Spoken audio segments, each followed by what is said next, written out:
प्रश्न क्रमांक 8 दिलाय. खरेदीची किंमत समान असणाऱ्या दोन वस्तूंच्या विक्री किंमतीत 60चा फरक असून नफ्यातील फरक शेकडा 12 आहे, तर प्रत्येक वस्तूची खरेदीची किंमत किती? बघा, ह्याच्यामध्ये आपल्याला उत्तर संकेत दिले त्यांनी. विक्री किंमतीत 12चा फरक होता तेव्हा खरेदी किंमत 100 पकडायची बरं का. म्हणून 60चा फरक असताना खरेदी किंमत ठरवायची आहे. ओके, बघा, खरेदी किंमत आणि विक्रीतील फरक. ओके, खरेदी किंमत 100 रुपये असताना विक्रीतील फरक त्यांनी म्हणले 12 रुपये आहे. खरेदी किंमत 200 रुपये असताना विक्रीतील फरक 24 रुपये आहे. खरेदी किंमत 300 रुपये असताना विक्रीतील फरक 36 रुपये आहे. खरेदी किंमत 400 असताना विक्रीतील फरक 48 रुपये आणि खरेदी किंमत 500 असताना विक्रीतील फरक हा 60 रुपयाचा आहे बरं का. तर आपल्याला 60 रुपयाचा फरक दिला याच्यामध्ये. तर त्या टाईमची खरेदीची किंमत आपल्याला विचारली आहे. तर खरेदीची किंमत किती आहे? 500 रुपये आहे. पर्याय 3 हे आपलं उत्तर असेल. प्रश्न क्रमांक 9 दिलाय. एका दुकानदाराने दोन वस्तू प्रत्येकी 1560 ना विकल्या, त्यावेळी त्याला एका वस्तूवर 20% नफा झाला, दुसऱ्या वस्तूवर 30% नफा झाला, तर त्या वस्तू खरेदी करण्यासाठी दुकानदाराला किती रुपये द्यावे लागतील? बघा, दोन वस्तू विक्री किंमत त्याने दिली आपल्याला. एकाची किंमत 1560ला विकली आहे, दुसरी वस्तूसुद्धा तुमची विक्री किंमत झालेली आहे 1560 रुपये. खरेदी किंमत आपल्याला माहीत नाही, काढायची आहे. ह्याची पण खरेदी किंमत आपल्याला माहीत नाही, ही Y रुपये आहे. ओके, आता त्यांनी सांगितलं आहे पहिल्या वस्तूवर नफा जो झाला आहे तो आहे 20% नफा, दुसऱ्या वस्तूवर नफा जो झाला आहे तो आहे 30% नफा. ओके, आता हा जो नफा आहे तो आपण काढूया. नफा जो असतो तो खरेदी किमतीवर असतो बरं का. म्हणजे नफा जर आपण रुपयामध्ये बघितला तर खरेदी किमती X रुपयाच्या 20% म्हणजे हे तर 20X भागिले 100. इथला नफा तुमचा यायला आहे Y रुपयाच्या 30% म्हणजे 30Y भागिले 100 हा तुमचा नफा आला बरं रुपयामध्ये. हे नफा तुमचा रुपयामध्ये आला, रुपयामध्ये. वरचा कशामध्ये? टक्केवारीमध्ये. तर आपल्याला नफ्याचं सूत्र वापरायचे. नफा बरोबर विक्री किंमत वजा खरेदी किंमत. नफा दिलाय तुम्हाला 20X भागिले 100. विक्री किंमत तुम्हाला सांगितली आहे 1560 रुपये आहे आणि खरेदी किंमत तुमची X रुपये आहे. ओके, हेच इक्वेशन इथं पण बनवायचं तुम्हाला. नफा बरोबर विक्री किंमत वजा खरेदी किंमत. नफा आहे तुमचा 30Y भागिले 100 बरोबर विक्री किंमत आहे 1560 मायनस खरेदी आहे तुमची Y रुपये. ओके, चला आपल्याला इथली आणि इथली वायची किंमत काढायची आहे आणि दोन्ही वायची किंमत जर मिळाली आपल्याला तर त्या दोघांना नंतर आपल्याला ॲड करायचं, म्हणजे तुम्हाला एकूण खरेदी किंमत काढायची. ओके, तर बघा पुढचा भाग. हा X तुमचा इकडे येईल, 20X भागिले 100 आहे. हे X इकडं आलं तर प्लस X होणार आहे, पलीकडे राहिलं 1560. इथं हे आहे तुमचं 30Y भागिले 100. हे Y इकडं आलं तर प्लस Y, पलीकडे राहिलं 1560 रुपये. चला ह्याला कॅन्सलेशन करा. 20 × 20, 20 × 5 100. इथं 0 0 कट करता येईल तुम्हाला याच्यातलं पण. इथं उरलं काय तुमच्याकडं? वर X आणि खाली 5 उरलं, प्लस X बरोबर 1560. आता हे 5 तुमचं इकडं जाईल, हे 5 इकडं जाईल. 5 1 5X आणि हे एक 1X, हे झालं 6X/5 इज इक्वल टू 1560. तर X इज इक्वल टू 1560 गुणिले हे 5 जाईल गुणाकारात आणि हे 6 जाईल खाली.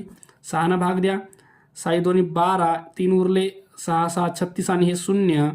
तर X बरोबर गुणाकार करा, 5 0 0, 5 6 30ला 0, हातच्या 3, 5 2 10 3 13. तर ही किंमत आली तुमची 1300 रुपये बरं खरेदी पहिल्या वस्तूची. दुसऱ्या वस्तूची काढू. इथं राहिलं काय तुमच्याकडं? 3Y भागिले 10 प्लसमध्ये Y बरोबर 1560. 10 1 10Y, 10Y आणि 3Y हे झाले तुमचे 13Y भागिले 10 बरोबर 1560. तर Y बरोबर 1560 गुणिले हे 10 जाईल गुणाकारात आणि 13 येईल भागाकारात. 13 1 13, 2 उरले, 13 2 26 आणि 0. तर Y बरोबर 120 आणि हा एक 0. ही तुमची वायची किंमत आली, ही तुमची Xची किंमत आली. दोघांच्या खरेदी ज्या आहेत त्या आपल्याला मिळवायच्यात, ॲड करायच्यात. तर ह्याची खरेदी आहे 1300 रुपये आणि दुसऱ्या वस्तूची खरेदी आहे 1200 रुपये. ॲड करू तर टोटल एकूण जो खरेदीचा खर्च आहे तो 2500 रुपये. ओके, तर पर्यायात बघू आपण 2500. तर पर्याय क्रमांक 3 आपल्याला दिले. बघा, तर त्या वस्तू खरेदी करण्यासाठी दुकानदाराला किती रुपये द्यावे लागले? तर 2500 रुपये. पर्याय 3 हे उत्तर असेल. प्रश्न क्रमांक 10 दिला आहे. एक वस्तू 20 रुपयाला विकल्यास जेवढा तोटा होतो त्याच्या निमपट नफा जर ती वस्तू 29ला विकली तर होतो. तर त्या वस्तूची मूळ किंमत किती? ओके, आपल्याला वस्तूंच्या मूळ किमती विचारल्यात. ओके, पहिली जी वस्तू आहे ती 20ला विकली आहे. विक्री किंमत किती आहे पहिल्या वस्तूची? 20 रुपये. तर जेवढा तोटा होतो, बघा तोटा जो झालेला आहे तो लिहिला आहे मी x रुपये. तर दुसरी जी वस्तू आहे ती वस्तू बघा 20ला वस्तू विकल्यास जेवढा तोटा होतो त्याच्या निमपट नफा म्हणजे काय? x/2 आहे. निमपट म्हणजे अर्धा नफा. ओके, जर ती वस्तू 29ला विकली तर होती, विक्री किंमत 29ला विकली तर एवढा नफा व्हायला आहे. 20 रुपयाची वस्तू विकल्यावर जेवढा तोटा व्हायला आहे त्याच्या निमपट नफा जर ती वस्तू 29ला विकली तर होणार आहे. ओके, तर बघा इथं तोट्याचं सूत्र वापरा. तोटा बरोबर खरेदी वजा विक्री, आणि इथं नफ्याचं सूत्र वापरायचं. नफा बरोबर विक्री किंमत वजा खरेदी किंमत. ओके, तोटा झाला तुम्हाला x रुपये. ओके, त्याच्यानंतर खरेदी किंमत आहे तुमची माहीत नाही, खरेदी किंमत मायनस विक्री किंमत आहे 20 रुपये. इथं नफा झाला x/2 रुपये, विक्री किंमत आहे 29 मायनस खरेदी माहीत नाही आपल्याला. ओके, त्याच्यानंतर हे 20 इकडे जाईल, x+20 बरोबर खरेदी किंमत बरोबर आहे. त्याच्यानंतर इथं x/2 आहे, नाही इथं काय करा, हे जे खरेदी मायनसमध्ये ती खरेदी इकडे आणा, ती प्लस होईल. पलीकडे 29 आहे, ह्याला पलीकडने हे मायनस x/2 होतं. ओके, आता इथली खरेदी किंमत आणि इथली खरेदी किंमत दोघांचं इक्वेशन आपण खरेदीच्या किमती काढल्यात बरं का. तर ह्या दोघांच्या खरेदी किमती समान आहेत. इथली खरेदी किंमत किती आहे? x+20 बरोबर इथली खरेदी किंमत आहे 29 मायनस x/2. चला, हे x इथंच राहू द्या, x/2 इकडं आणा, हे प्लसमध्ये x/2 होतं. पलीकडे 29 आहे, 20ला पलीकडने आहे -20 होणार.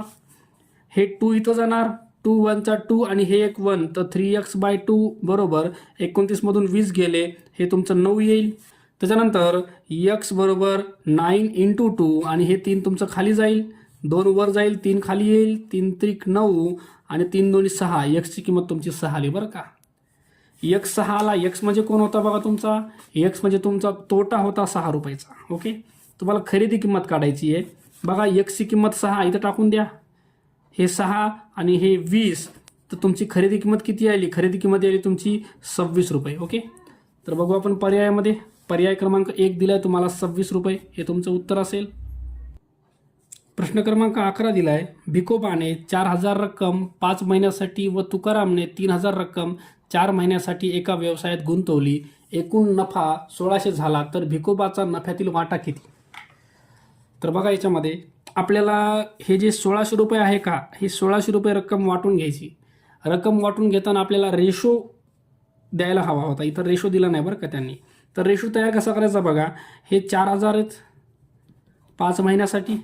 ओके, आणि हे 3000 रुपये आहेत, हे तुमचे 4 महिन्यासाठी. ह्याला काटाकाटी करा, 3 3 शून्य कट झाले, हे 4 आणि 4 पण कट होईल, राहिलं तुमच्याकडं 5 आणि खाली 3. ओके, तर तुम्हाला 1600 रुपये वाटून घ्यायचे, 1600 रुपये. ओके, त्याच्यामधला हा जो 5 आहे तो आहे तुमचा भिकोबाचा नफा, आणि हा खालचा 3 आहे तो आहे तुमचा तुकारामचा नफा. ओके, तर बघा 5x अधिक 3x ह्या तुमच्या दोघांच्या रकमा आहेत, आणि एकूण रक्कम आहे 1600 रुपये. ओके, आता हे 1600 रुपये ह्या दोन रेशोत वाटून घ्यायचे. 5 आणि 3 8x बरोबर 1600 रुपये, आणि x बरोबर 1600 रुपये भागिले 8 खाली आला, 8 भाग द्या, 8 2 16 आणि हे 2 शून्य. x आला 200 रुपये. तुम्हाला विचारलं कोणाचा? भिकोबाचा. तर भिकोबाची रक्कम किती आहे? 5x रुपये. बघा 5x ही तुमची भिकोबाचा वाटा काढायचा बरं का. 5 गुणिले x ची किंमत किती आहे? 200 रुपये. तर हे तुमचा येईल 1000 रुपये. हा झाला भिकोबाचा वाटा बरं का. तर बघू आपण पर्यायामध्ये. पर्याय क्रमांक 4 उत्तर दिले आपल्याला. प्रश्न क्रमांक 12 दिलाय, एक वस्तू 6ला विकल्याने, बघा विक्री किंमत 6ला विकल्याने 2 रुपये नफा होतो. नफा तुम्हाला सांगितलं 2 रुपये होतो. जर ती वस्तू 3ला विकली, बघा विक्री किंमत 3 केली, तर शेकडा नफा अगर तोटा किती? आपल्याला नफा तोटा काढायचा आहे. त्याच्यासाठी पहिले खरेदी किंमत किती आहे हे आपल्याला माहिती असणं आवश्यक आहे. बघा ह्याच्यामध्ये नफ्याचं सूत्र वापरू. नफा बरोबर विक्री वजा खरेदी. नफा आहे 2 रुपयाचा, विक्री किंमत 6 रुपये आहे, खरेदी किंमत आपल्याला काढायची आहे. हे मायनस जे खरेदी आहे ती इकडे येईल, प्लस होईल. इकडं 6 आहे, हे 2 इकडे जाऊन तुमचं मायनस व्हायला, तर खरेदी किंमत किती आली? 4 रुपये आली. ओके, बघा खरेदी किंमत होती 4 रुपये, वस्तू विकली आहे 3 रुपयात, तर तुमचा इथं तोटा झाला बरं का, तोटा झाला. तोटा किती रुपयाचा झाला, तर खरेदी मायनस विक्री, तर 1 रुपयाचा तुमचा तोटा झाला, 1 रुपयाचा. ओके. आता हा तोटा तुम्हाला टक्केवारीत काढायचा आहे, तर हा तोटा वर लिहा, खाली खरेदी किंमत लिहा 4 आणि गुणाकारात लिहा 100. ओके. म्हणजे तोटा तुम्हाला टक्केवारीत भेटणार इथं. 4 दोन्ही 8, 2 उरले, 4 पंचे 20, तर 25% तुमचा तोटा झाला, 25%. ओके. तर पर्याय क्रमांक 3, 25% तोटा हे तुमचं उत्तर असेल. प्रश्न क्रमांक 13 दिला आहे. एका फळ विक्रेत्याने 40 रुपये डझन या दराने 50 डझन केळी खरेदी केली. बघा 40 रुपयानं 50 डझन केळीचे पैसे झाले तुमचे 2000 रुपये. ओके. हे डझनमध्ये बरं का, डझन ही किंमत आहे. 40 रुपयानं 50 डझन केळीचे व्हायले 2000 रुपये. त्याने 52 रुपये डझन या भावाने विकली. बघा 52 रुपये या भावाने 50 डझन केळीचे पैसे किती व्हायलेत, शून्यला शून्य, 5 दोन्ही 10ला शून्य, हातचा 1, 5 5 25 आणि 1 26, 26 रुपये व्हायलेत. ओके. तर बघा तुमचा तुम्ही घेतले तेव्हा 2000 लागले आणि केळी विकून तुम्हाला आले 2600 रुपये, तर 600 रुपयाचा नफा झाला आहे. नफा किती झाला तुमचा, 600 रुपयाचा झाला. हा नफा तुम्हाला शेकडा टक्केवारीत काढायचा आहे, तर नफा वर लिहा आणि खरेदीची किंमत 2000 खाली टाका, गुणाकारात 100 ठेवा, 2 2 शून्य कॅन्सल, 0 0 कॅन्सल, उरलं 60. 60ला जर 2 भाग दिला, 60ला 2 भाग दिला, बघा 60 भागिले 2 केलं तर तुमचं हे तर 30% नफा. ओके. तर पर्याय 2, 30% नफा झाला तुमचा.